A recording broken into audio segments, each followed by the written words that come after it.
The Return of Sherlock Holmes by Sir Arthur Conan Doyle. Adventure 13. The Adventure of the Second Stain. I had intended the adventure of the Abbey Grange to be the last of those exploits of my friend Mr. Sherlock Holmes which I should ever communicate to the public.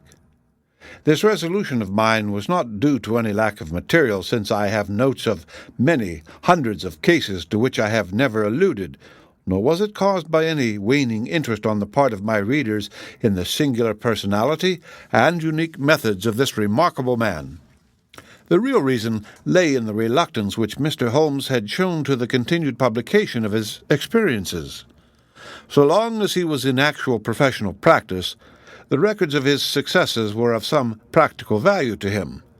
But since he has definitely retired from London and betaken himself to study and bee-farming on the Sussex Downs, notoriety has become hateful to him, and he has peremptorily requested that his wishes in this matter should be strictly observed. It was only upon my representing to him that I had given a promise that the adventure of the second stain should be published when the times were ripe, and pointing out to him that it is only appropriate that this long series of episodes should culminate in the most important international case which he has ever been called upon to handle, that I have at last succeeded in obtaining his consent that a carefully guarded account of the incident should at last be laid before the public.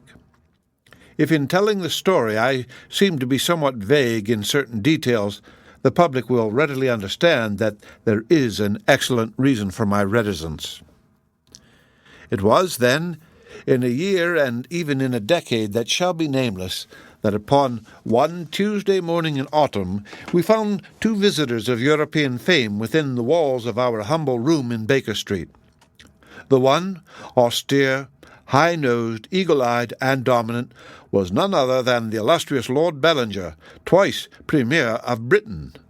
The other, dark, clear-cut, and elegant, hardly yet of middle age, and endowed with every beauty of body and of mind, was the Right Honourable Trelawney Hope, Secretary for European Affairs, and the most rising statesman in the country.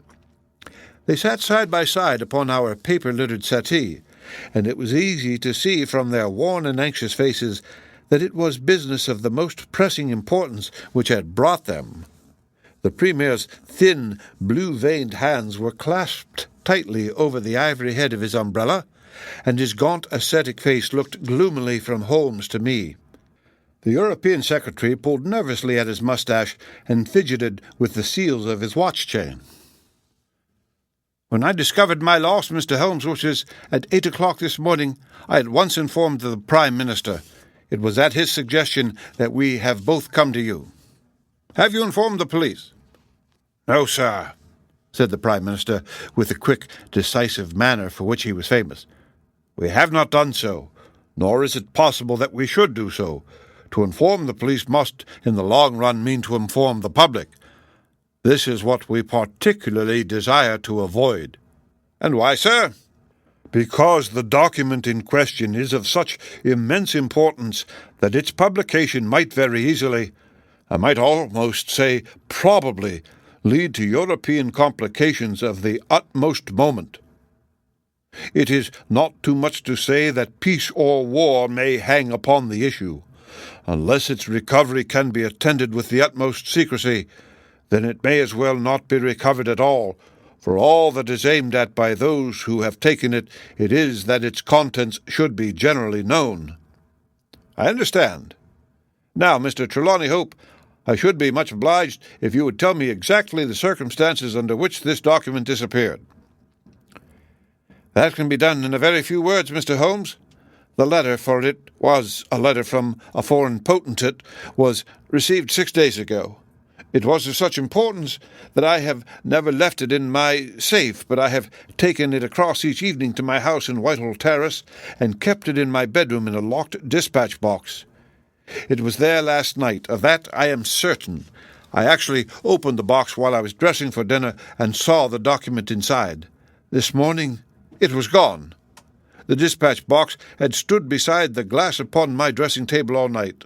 I am a light sleeper, and so is my wife. We are both prepared to swear that no one could have entered the room during the night, and yet I repeat that the paper is gone." "What time did you dine?" 7:30. "How long was it before you went to bed?" "My wife had gone to the theatre. I waited up for her. It was 11:30 before we went to our room."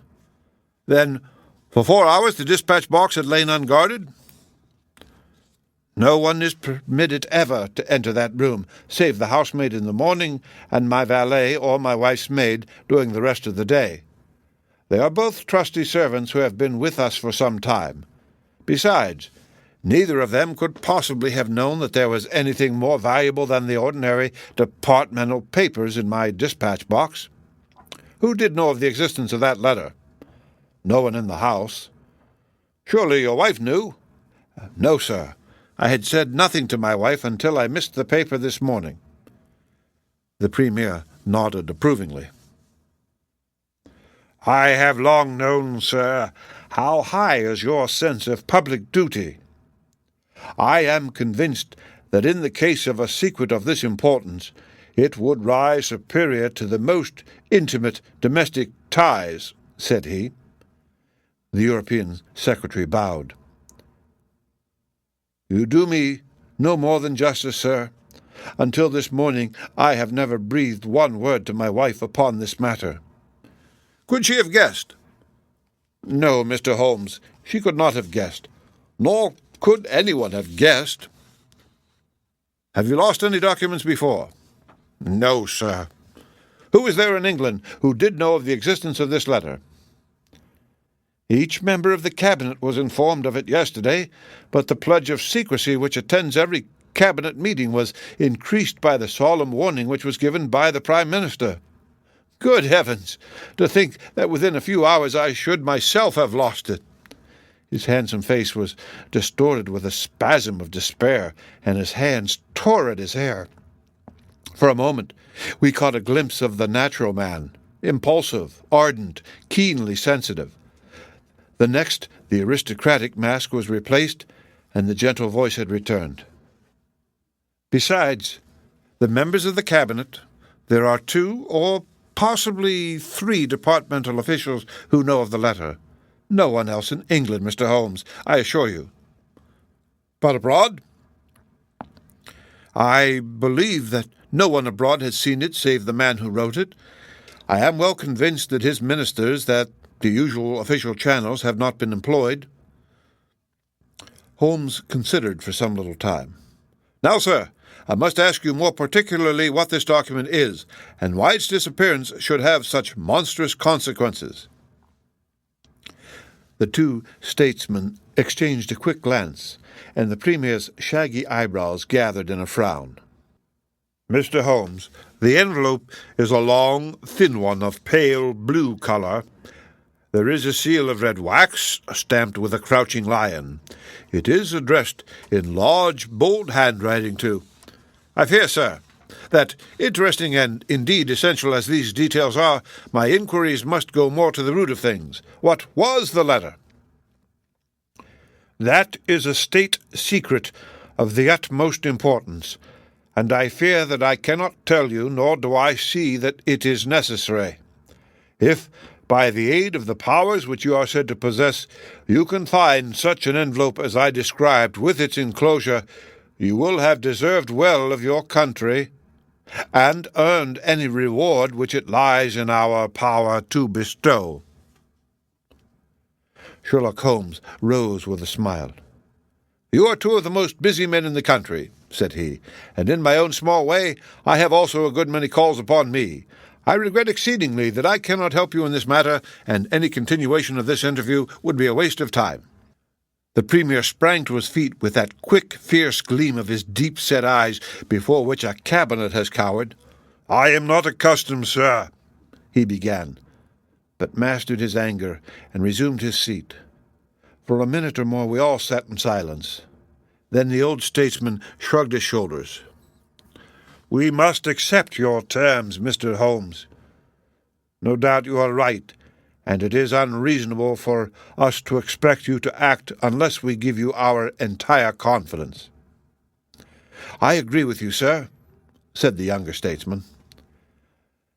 Then I will tell you, relying entirely upon your honour and that of your colleague, Dr. Watson.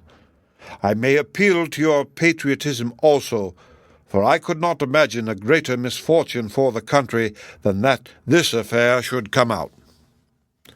You may safely trust us. The letter, then, is from a certain foreign potentate who has been ruffled by some recent colonial developments of this country. It has been written hurriedly and upon his own responsibility entirely. Inquiries have shown that his ministers know nothing of the matter. At the same time, it is couched in so unfortunate a manner, and certain phrases in it are of so provocative a character that its publication would undoubtedly lead to a most dangerous state of feeling in this country. There would be such a ferment, sir, that I do not hesitate to say that within a week of the publication of that letter this country would be involved in a great war. Holmes wrote a name upon a slip of paper and handed it to the Premier. Exactly. It was he. And it is this letter which may well mean the expenditure of 1,000 millions and the lives of 100,000 men, which has become lost in this unaccountable fashion. Have you informed the sender? Yes, sir. A cipher telegraph has been dispatched. Perhaps he desires the publication of the letter. No, sir. We have strong reason to believe that he already understands that he has acted in an indiscreet and hot-headed manner. It would be a greater blow to him and to his country than to us if this letter were to come out. If this is so, whose interest is it that the letter should come out? Why should anyone desire to steal it or to publish it? There, Mr. Holmes, you take me into regions of high international politics. But if you consider the European situation, you will have no difficulty in perceiving the motive. The whole of Europe is an armed camp.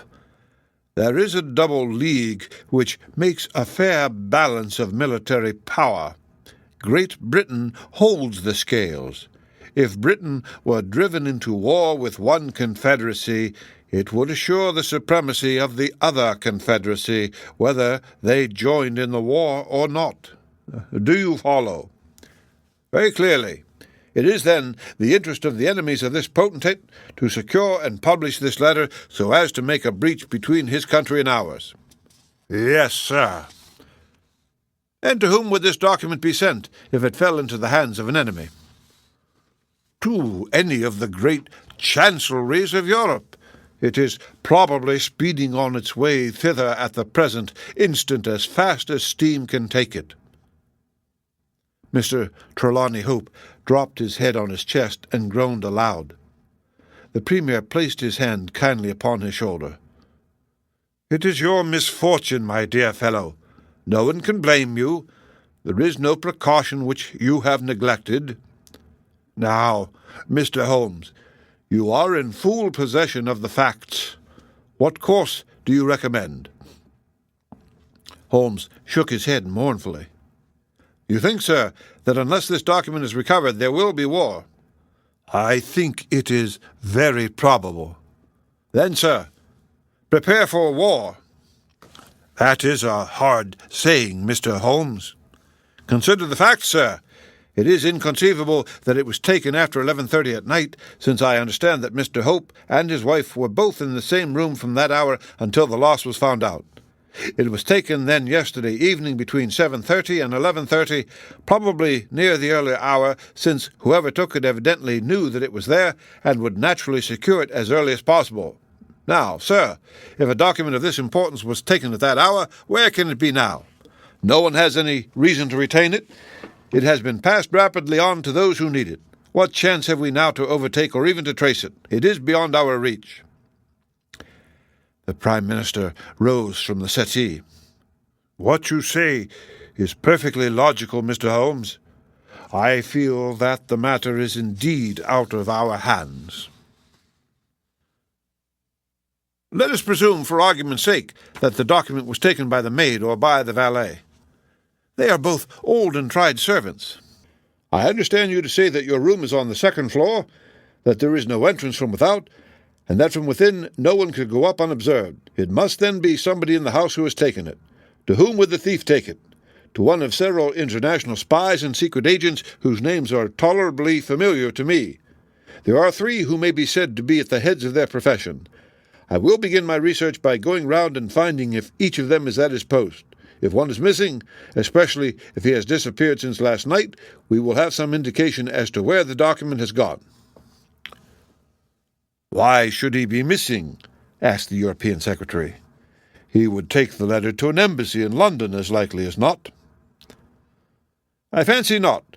These agents work independently, and their relations with the embassies are often strained." The Prime Minister nodded his acquiescence. "I believe you are right, Mr. Holmes. He would take so valuable a prize to headquarters with his own hands. I think that your course of action is an excellent one. Meanwhile, hope we cannot neglect all our other duties on account of this one misfortune. Should there be any fresh developments during the day, we shall communicate with you, and you will no doubt let us know the results of your own inquiries." The 2 statesmen bowed and walked gravely from the room. When our illustrious visitors had departed, Holmes lit his pipe in silence, and sat for some time lost in the deepest thought. I had opened the morning paper, and was immersed in a sensational crime which had occurred in London the night before, when my friend gave an exclamation, sprang to his feet, and laid his pipe down upon the mantelpiece. "Yes," said he, "there is no better way of approaching it. The situation is desperate, but not hopeless. Even now, if we could be sure which of them has taken it, it is just possible that it has not yet passed out of his hands. After all, it is a question of money with these fellows, and I have the British Treasury behind me. If it's on the market, I'll buy it, if it means another penny on the income tax. It is conceivable that the fellow might hold it back to see what bids come from this side before he tries his luck on the other. There are only those 3 capable of playing so bold a game. They are Oberstein, Lerothier, and Eduardo Lucas. I will see each of them." I glanced at my morning paper. "Is that Eduardo Lucas of Godolphin Street?" "Yes." "You will not see him." "Why not?" "He was murdered in his house last night." My friend has so often astonished me in the course of our adventures that it was with a sense of exultation that I realized how completely I had astonished him. He stared in amazement, and then snatched the paper from my hands. This was the paragraph which I had been engaged in reading when he rose from his chair. "Murder in Westminster.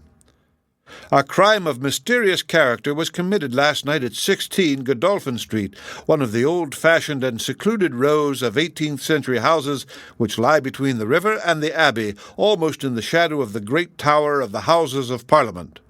This small but select mansion has been inhabited for some years by Mr. Eduardo Lucas, well known in society circles both on account of his charming personality and because he has the well-deserved reputation of being one of the best amateur tenors in the country. Mr. Lucas is an unmarried man, 34 years of age, and his establishment consists of Mrs. Pringle, an elderly housekeeper, and of Mitten, his valet. The former retires early and sleeps at the top of the house. The valet was out for the evening visiting a friend at Hammersmith. From 10 o'clock onwards, Mr. Lucas had the house to himself. What occurred during that time has not yet transpired, but at 11:45, Police Constable Barrett, passing along Godolphin Street, observed that the door of number 16 was ajar. He knocked, but received no answer. Perceiving a light in the front room, he advanced into the passage and again knocked, but without reply. He then pushed open the door and entered. The room was in a state of wild disorder, the furniture being all swept to one side, and one chair lying on its back in the center. Besides this chair, and still grasping one of its legs, lay the unfortunate tenant of the house. He had been stabbed to the heart, and must have died instantly. The knife with which the crime has been committed was a curved Indian dagger plucked down from a trophy of ornamental arms which adorned one of the walls. Robbery does not appear to have been the motive of the crime, for there had been no attempt to remove the valuable contents of the room.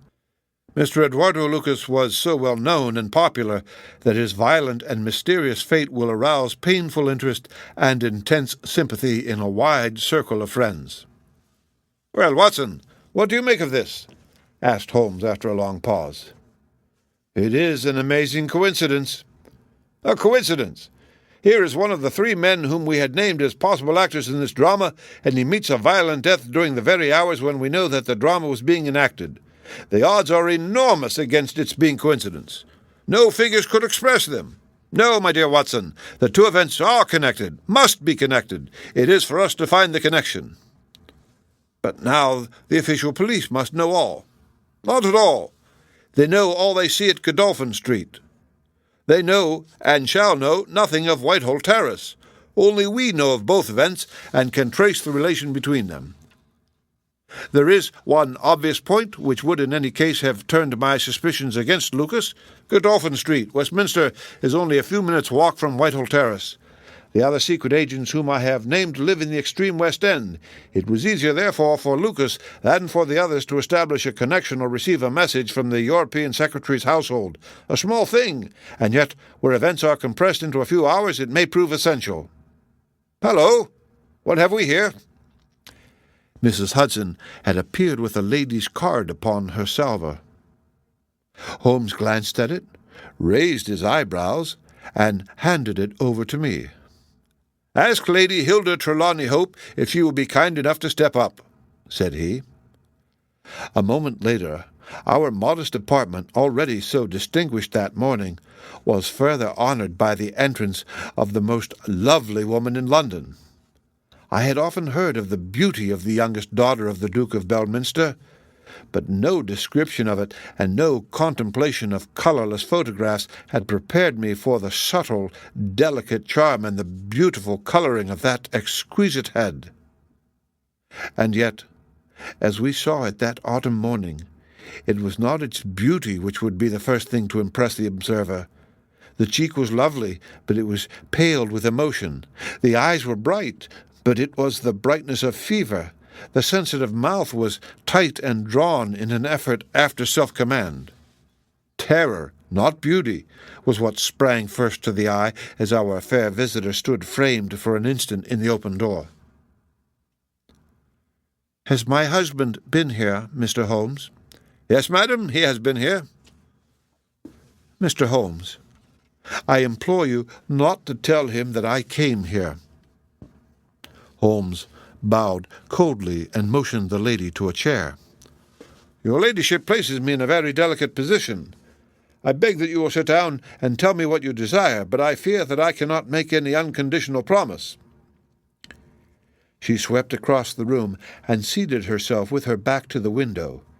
It was a queenly presence, tall, graceful, and intensely womanly. "Mr. Holmes," she said, and her white-gloved hands clasped and unclasped as she spoke, "I will speak frankly to you in the hope that it may induce you to speak frankly in return. There is complete confidence between my husband and me on all matters save one. That one is politics. On this his lips are sealed. He tells me nothing. Now, I am aware that there was a most deplorable occurrence in our house last night. I know that a paper has disappeared, but because the matter is political, my husband refuses to take me into his complete confidence. Now it is essential, I say, that I should thoroughly understand it. You are the only other person, save only these politicians, who knows the true facts. I beg you, then, Mr. Holmes, to tell me exactly what has happened and what it will lead to. Tell me all, Mr. Holmes. Let no regard for your client's interests keep you silent, for I assure you that his interests, if he would only see it, would be best served by taking me into his complete confidence. What was this paper which was stolen? Madam, what you ask me is really impossible. She groaned, and sank her face in her hands. You must see that this is so, madam. If your husband thinks fit to keep you in the dark over this matter, is it for me, who has only learned the true facts under the pledge of professional secrecy, to tell what he has withheld? It is not fair to ask it. It is him whom you must ask. I have asked him. I come to you as a last resource. But without your telling me anything definite, Mr. Holmes, you may do a great service if you would enlighten me on one point. What is it, madam? Is my husband's political career likely to suffer through this incident? Well, madam, unless it is set right, it may certainly have a very unfortunate effect. Ah. She drew in her breath sharply, as one whose doubts are resolved. One more question, Mr. Holmes. From an expression which my husband dropped in the first shock of this disaster, I understood that terrible public consequences might arise from the loss of this document. If he said so, I certainly cannot deny it. Of what nature are they? Nay, madam, there again, you ask me more than I can possibly answer. Then I will take up no more of your time. I cannot blame you, Mr. Holmes, for having refused to speak more freely, and you on your side will not, I am sure, think the worse of me because I desire, even against his will, to share my husband's anxieties. Once more, I beg that you will say nothing of my visit. She looked back at us from the door, and I had a last impression of that beautiful, haunted face, the startled eyes, and the drawn mouth. Then she was gone. Now, Watson, the fair sex is your department, said Holmes with a smile when the dwindling frou-frou of skirts had ended in the slam of the front door. What was the fair lady's game? What did she really want? Surely her own statement is clear and her anxiety very natural. Think of her appearance, Watson, her manner, her suppressed excitement, her restlessness, her tenacity in asking questions. Remember that she comes of a caste who do not lightly show emotion. She was certainly much moved. Remember also the curious earnestness with which she assured us that it was best for her husband that she should know all. What does she mean by that? And you must have observed, Watson, how she maneuvered to have the light at her back. She did not wish us to read her expression. Yes, she chose the one chair in the room. And yet the motives of women are so inscrutable. You remember that woman at Margate, whom I suspected for the same reason. No powder on her nose that proved to be the correct solution. How can you build on such a quicksand? The most trivial action may mean volumes, or the most extraordinary conduct may depend upon a hairpin or curling tongs. Good morning, Watson. You are off? Yes, I while away the morning at Godolphin Street with our friends of the regular establishment. With Eduardo Lucas lies the solution of our problem, though I must admit that I have not an inkling as to what form it may take. It is a capital mistake to theorize in advance of the facts. Do you stay on guard, my good Watson, and receive any fresh visitors. I'll join you at lunch if I am able. All that day and the next, Holmes was in a mood which his friends would call taciturn, and others morose. He ran out and ran in, smoked incessantly, played snatches on his violin, sank into reveries, devoured sandwiches at irregular hours, and hardly answered the casual question which I put to him. It was evident to me that things were not going well with him or his quest. He would say nothing of the case, and it was from the papers that I learned the particulars of the inquest, and the arrest with the subsequent release of John Mitton, the valet of the deceased. The coroner's jury brought in the obvious wilful murder, but the parties remain as unknown as ever. No motive was suggested. The room was full of articles of value, but none had been taken. The dead man's papers had not been tampered with. They were carefully examined and showed that he was a keen student of international politics, an indefatigable gossip, a remarkable linguist, and an untiring letter-writer. He had been on intimate terms with the leading politicians of several countries, but nothing sensational was discovered among the documents which filled his drawers. As to his relations with women, they appeared to have been promiscuous but superficial. He had many acquaintances among them, but few friends, and no one whom he loved. His habits were regular, his conduct inoffensive. His death was an absolute mystery, and likely to remain so. As to the arrest of John Mitten, the valet, it was a counsel of despair as an alternative to absolute inaction. But no case could be sustained against him. He had visited friends in Hammersmith that night. The alibi was complete. It is true that he started home at an hour which should have brought him to Westminster before the time when the crime was discovered, but his own explanation that he had walked part of the way seemed probable enough in view of the fineness of the night.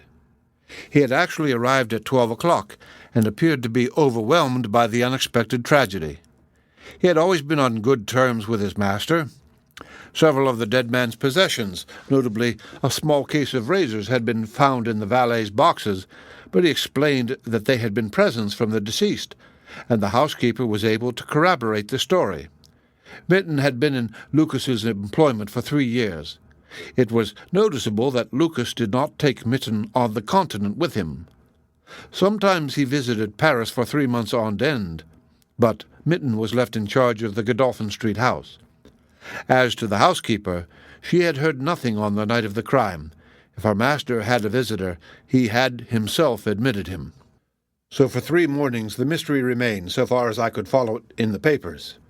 If Holmes knew more, he kept his own counsel, but, as he told me that Inspector Lestrade had taken him into his confidence in the case, I knew that he was in close touch with every development. Upon the 4th day, there appeared a long telegram from Paris which seemed to solve the whole question.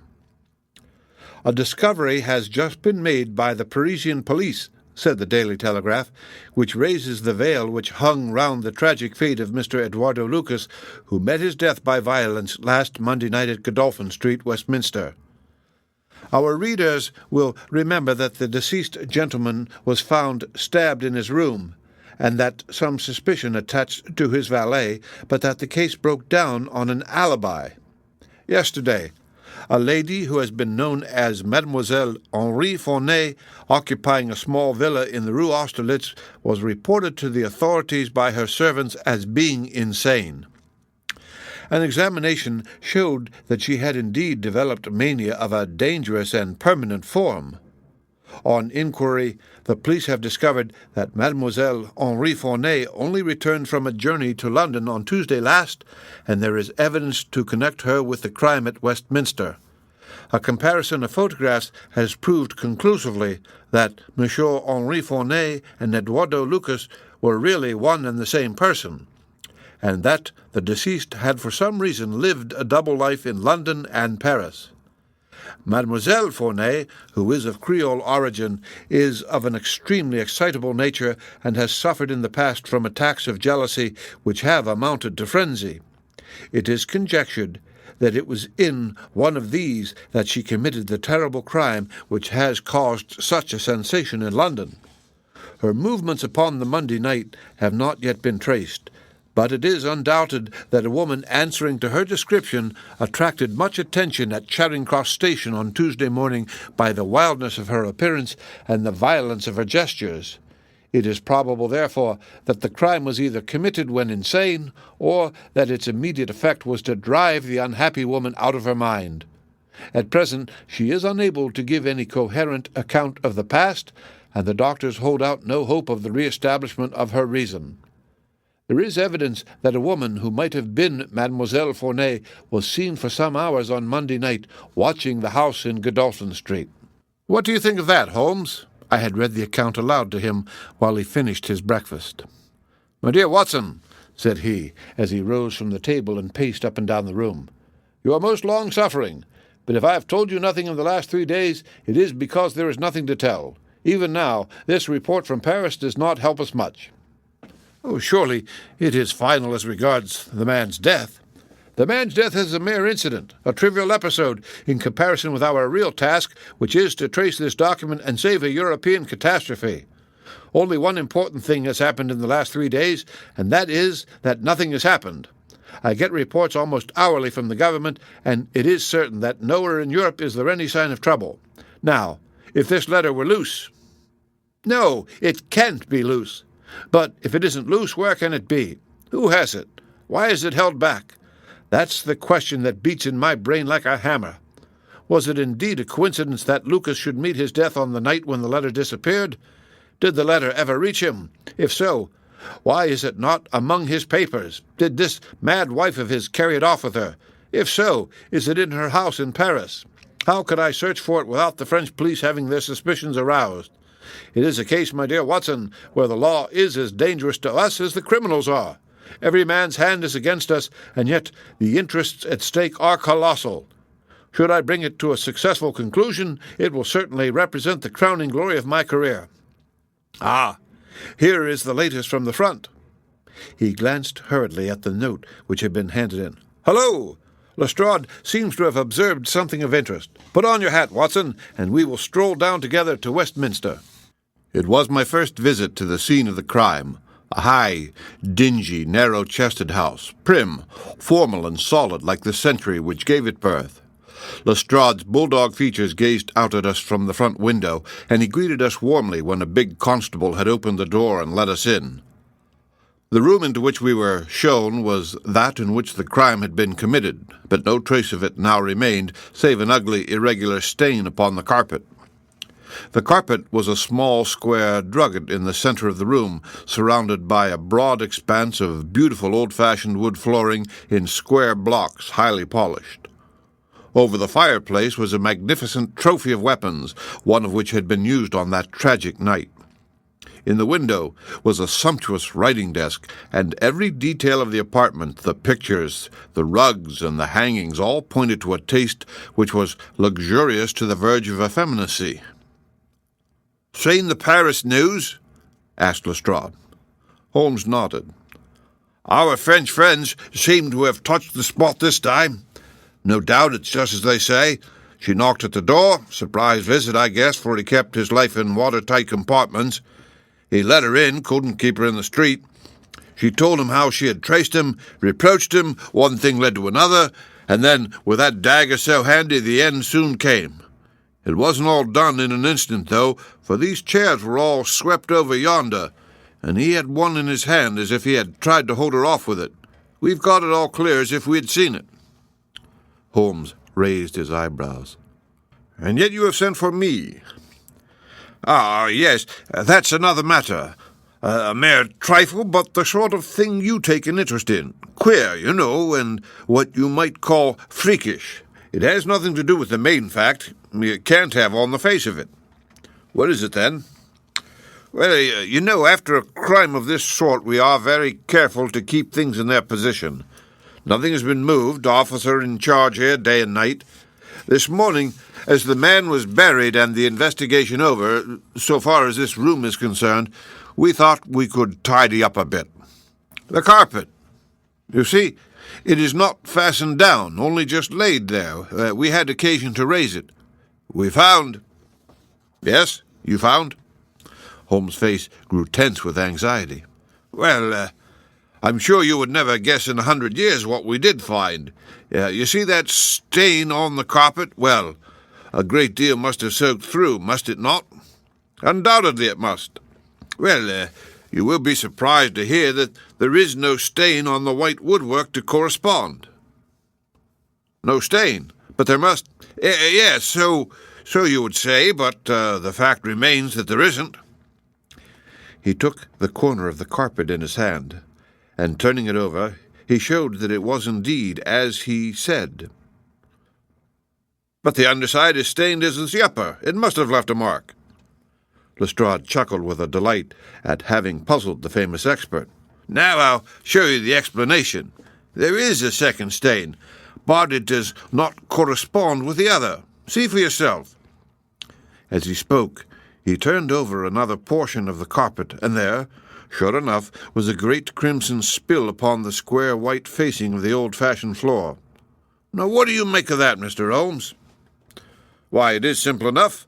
The two stains did correspond, but the carpet has been turned around. As it was square and unfastened, it was easily done." The official police don't need you, Mr. Holmes, to tell them that the carpet must have been turned round. That's clear enough, for the stains lie above each other, if you lay it over this way, that is. But what I want to know is, who shifted the carpet and why? I could see from Holmes's rigid face that he was vibrating with inward excitement. "Look here," Lestrade said he. "Has that constable in the passage been in charge of the place all the time?" "Yes, he has." "Well, take my advice. Examine him carefully. Don't do it before us. We'll wait here. You take him into the back room. You'll be more likely to get a confession out of him alone. Ask him how he dared to admit people and leave them alone in this room. Don't ask him if he has done it. Take it for granted. Tell him you know someone has been here. Press him. Tell him that a full confession is his only chance of forgiveness. Do exactly what I tell you." "By George, if he knows, I'll have it out of him," cried Lestrade. He darted into the hall, and a few moments later his bullying voice sounded from the back room. "Now, Watson, now!" cried Holmes with frenzied eagerness. All the demoniacal force of the man masked behind that listless manner burst out in a paroxysm of energy. He tore the drugget from the floor, and in an instant was down on his hands and knees, clawing at each of the squares of wood beneath it. One turned sideways as he dug his nails into the edge of it. It hinged back like the lid of a box. A small black cavity opened beneath it. Holmes plunged his eager hand into it and drew it out with a bitter snarl of anger and disappointment. It was empty. "Quick, Watson, quick! Get it back again!"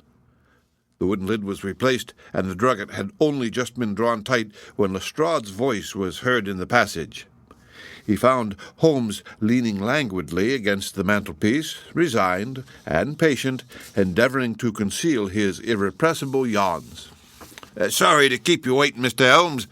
I can see that you are bored to death with the whole affair. Well, he has confessed all right. Come in here, Macpherson. Let these gentlemen hear of your most inexcusable conduct." The big constable was very hot and penitent, and he sidled into the room. "I meant no harm, sir, I'm sure. The young woman came to the door last evening, mistook the house she did, and then we got talking. It's lonesome when you're on duty here all day." "Well, what happened then?" "Well, she wanted to see where the crime was done. Had read about it in the papers, she said. She was a very respectable, well-spoken young woman, sir, and I saw no harm in letting her have a peep. Well, sir, she saw that mark on the carpet, down she dropped on the floor, and lay as if she were dead. I ran to the back and got some water, but I could not bring her to. Then I went round the corner to the ivy plant for some brandy, and by the time I had brought it back, the young woman had recovered and was off, ashamed of herself, I dare say, and dared not face me." "How about moving that drugget?" Well, sir, it was a bit rumpled, certainly, when I came back.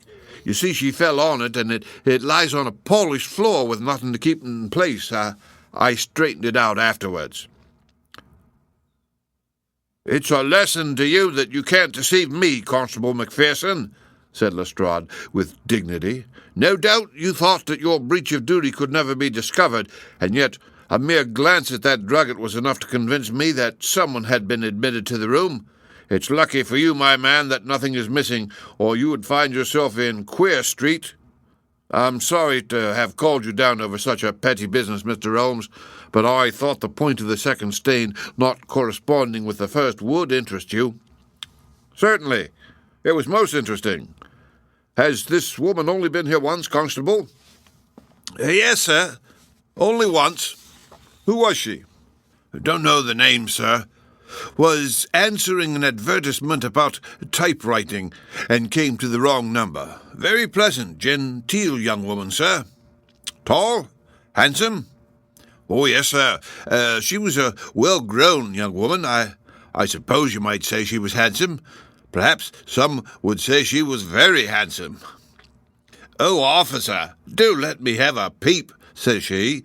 She had pretty coaxing ways, as you might say, and I thought there was no harm in letting her just put her head through the door." "How was she dressed?" "Quiet, sir. A long mantle down to her feet." "What time was it?" "Oh, it was just growing dusk at the time. They were lighting the lamps as I came back with the brandy." "Very good," said Holmes. "Come, Watson, I think that we have more important work elsewhere."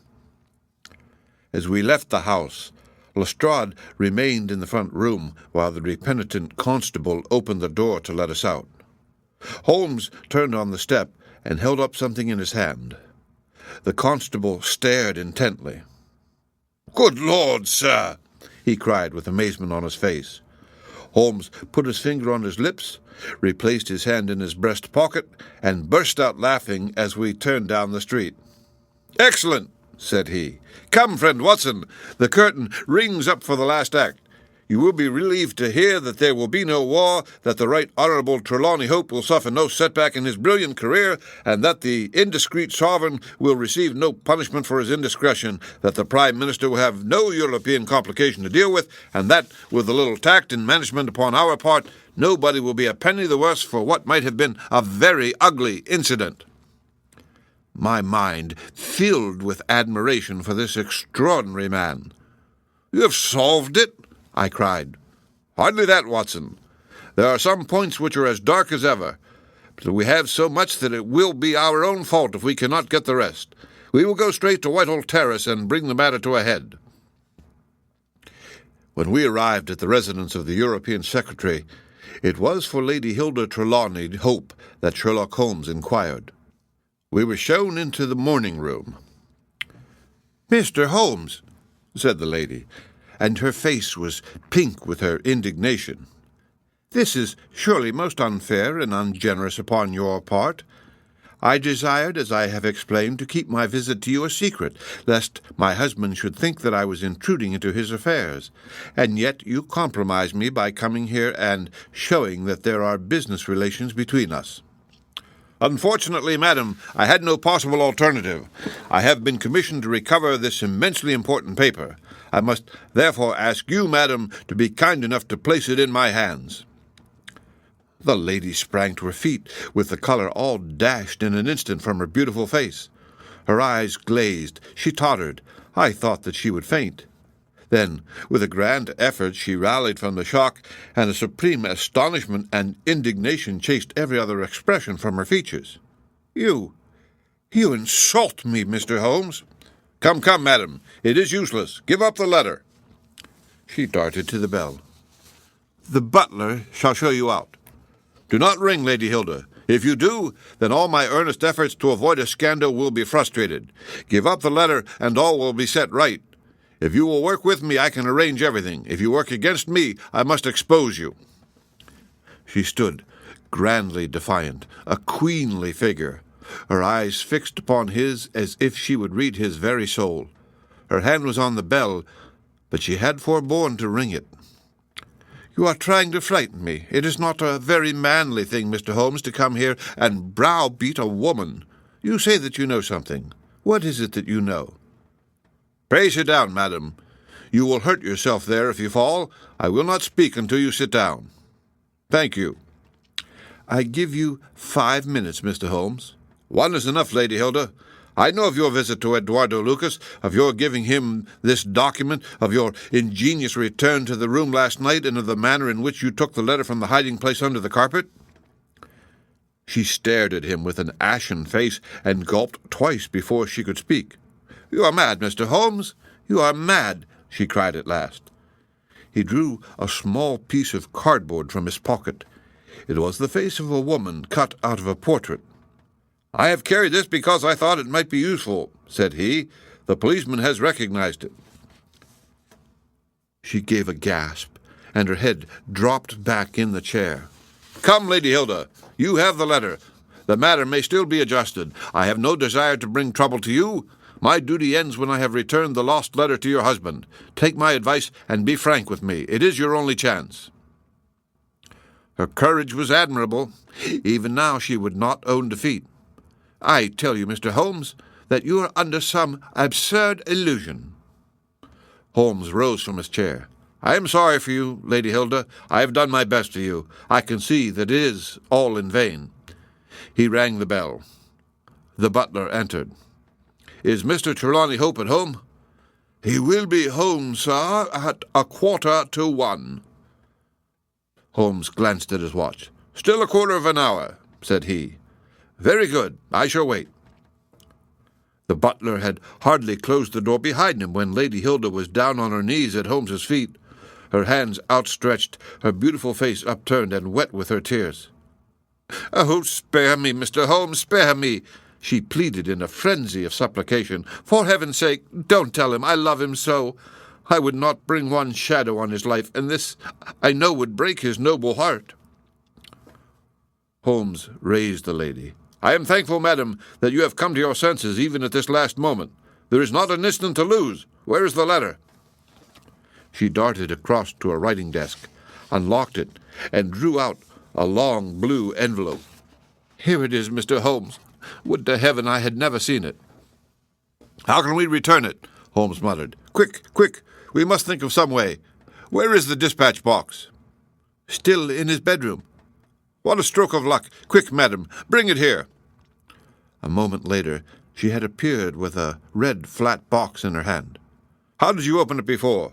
You have a duplicate key? Yes, of course you have. Open it."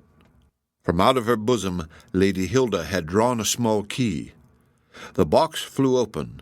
It was stuffed with papers. Holmes thrust the blue envelope deep down into the heart of them, between the leaves of some other document. The box was shut, locked, and returned to the bedroom. "Now we are ready for him," said Holmes. "We still have 10 minutes. I am going far to screen you, Lady Hilda. In return, you will spend the time in telling me frankly the real meaning of this extraordinary affair."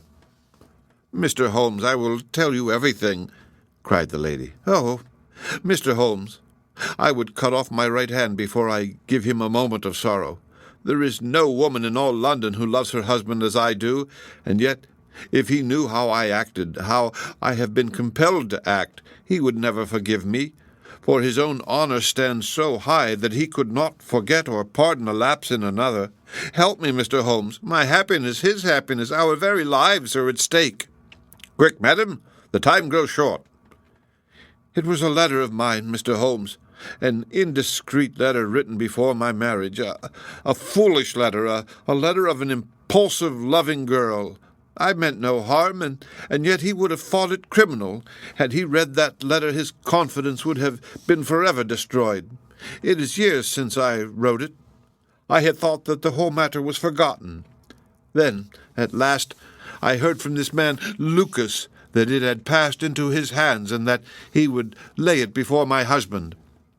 I implored his mercy. He said that he would return my letter if I would bring him a certain document which he described in my husband's dispatch box. He had some spy in the office who had told him of its existence. He assured me that no harm would come to my husband. Put yourself in my position, Mr. Holmes. What was I to do?" "Take your husband into your confidence." "I could not, Mr. Holmes. I could not. On the one side seemed certain ruin. On the other, terrible as it seemed to take my husband's paper, still, in a matter of politics, I could not understand the consequences, while in a matter of love and trust they were only too clear to me. I did it, Mr. Holmes. I took an impression of his key. This man Lucas furnished a duplicate. I opened his dispatch box, took the paper, and conveyed it to Godolphin Street." "What happened there, madam?" I tapped at the door as agreed. Lucas opened it. I followed him into his room, leaving the hall door ajar behind me, for I feared to be alone with the man. I remembered that there was a woman outside as I entered. Our business was soon done. He had my letter on his desk. I handed him the document. He gave me the letter. At this instant there was a sound at the door. There were steps in the passage. Lucas quickly turned back the drugget, thrust the document into some hiding place there, and covered it over. What happened after that is like some fearful dream. I have a vision of a dark, frantic face, of a woman's voice which screamed in French, "My waiting is not in vain. At last, I have found you with her." There was a savage struggle. I saw him with a chair in his hand. A knife gleamed in hers. I rushed from the horrible scene, ran from the house, and only next morning in the paper did I learn the dreadful result. That night I was happy, for I had my letter, and I had not seen yet what the future would bring. It was the next morning that I realized that I had only exchanged one trouble for another. My husband's anguish at the loss of his paper went to my heart. I could hardly prevent myself from there and then kneeling down at his feet and telling him what I had done, but that again would mean a confession of the past. I came to you that morning in order to understand the full enormity of my offense. From the instant that I grasped it, my whole mind was turned to the one thought of getting back my husband's paper. It must still be where Lucas had placed it, for it was concealed before this dreadful-looking woman entered the room. If it had not been for her coming, I should not have known where his hiding-place was. How was I to get into the room? For 2 days I watched the place, but the door was never left open. Last night I made a last attempt. What I did and how I succeeded you have already learned. I brought the paper back with me and thought of destroying it, since I could see no way of returning it without confessing my guilt to my husband. Heavens, I hear his step upon the stair. The European secretary burst excitedly into the room. "Any news, Mr. Holmes, any news?" he cried. "I have some hopes." "Ah, thank heaven!" His face became radiant. "The Prime Minister is lunching with me. May he share your hopes? He has nerves of steel, and yet I know that he has hardly slept since this terrible event. Jacobs, will you ask the Prime Minister to come up? As to you, dear, I fear that this is a matter of politics. We will join you in a few minutes in the dining room."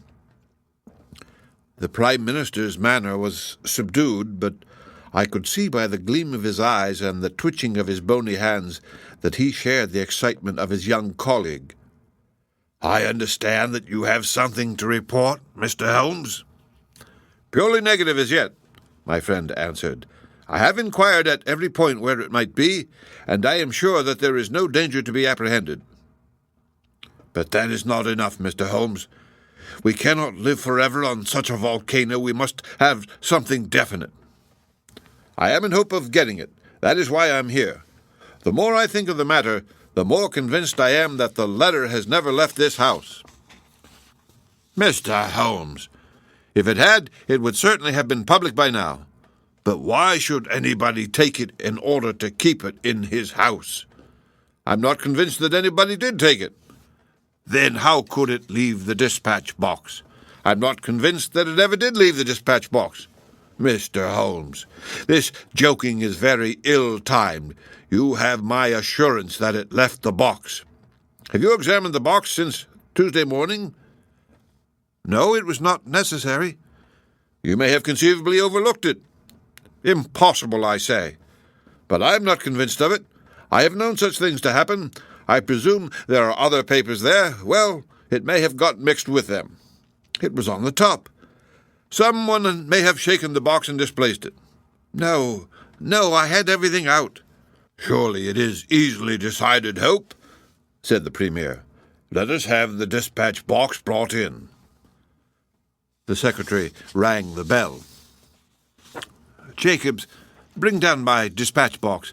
This is a farcical waste of time, but still, if nothing else will satisfy you, it shall be done." "Thank you, Jacobs. Put it here." I have always had the key on my watch chain. Here are the papers, you see. Letter from Lord Marrow, report from Sir Charles Hardy, memorandum from Belgrade, note on the Russo-German grain taxes, letter from Madrid, note from Lord Flower. Good heavens! What is this? Lord Bellinger! Lord Bellinger! The Premier snatched the blue envelope from his hand. "Yes, it is it. And the letter is intact. Oh, Hope, I congratulate you." Thank you.